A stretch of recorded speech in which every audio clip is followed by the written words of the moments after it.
Two good things and two bad things about Mars-Mercury conjunction in Scorpio that's happening right now. First, we have to understand, is Mercury a friend or a foe? This is often debated because it says that Mercury gives according to its disposition, and when Mercury is joined a difficult planet, it helps the difficult planet do difficult things. So in that sense, Mercury is always helpful. He's a gentle planet. In fact, he's called Soumya Graha. In some ways, he's the most helpful and most gentle, and in some ways, the most benefic in living your life on Earth. Because Mercury is all those details that we need to organize, all those words we need to say, like I'm saying right now. Mercury makes us clear, makes us understood.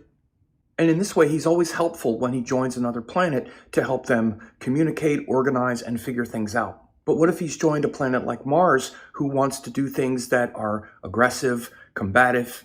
Well, then Mercury helps him do that. See, Mars and Mercury have different goals because Mercury is trying to organize things, communicate them, and Mars is trying to get somewhere as fast as possible and usually in competition with another person if we're not careful.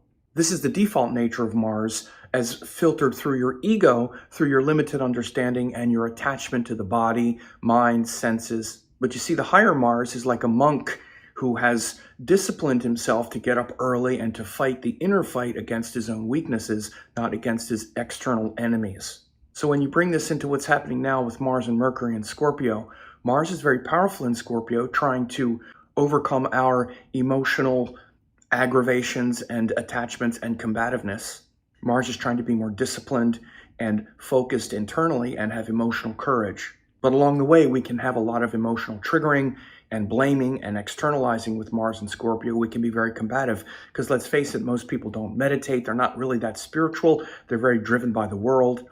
In this context, Mercury can help Mars do both. He can help Mars understand the problems and understand that the external enemies aren't the real ones. He can help this intellectually by figuring that out and then bringing all the details together for a powerful daily routine. But Mercury can also facilitate the lower qualities of Mars, who wants to be combative, and then Mercury will bring all those words and all those details together and bring forth this stream of conversation that is combative and aggressive and really help Mars fulfill that goal, but it's a lower goal. So the two best things about Mars, Mercury in Scorpio is, as I just said, we can figure out our problems emotionally and work through them. And we can have more humor, lightness, flexibility, and creativity toward our own attachments. The two worst things is that we basically fail to do that, and we blame others for our problems and our emotional aggravation. And then we use Mars, Mercury to try to bludgeon them and beat them up over it and fight and argue and destroy our connections. Please like, share, and subscribe to the channel if this was helpful.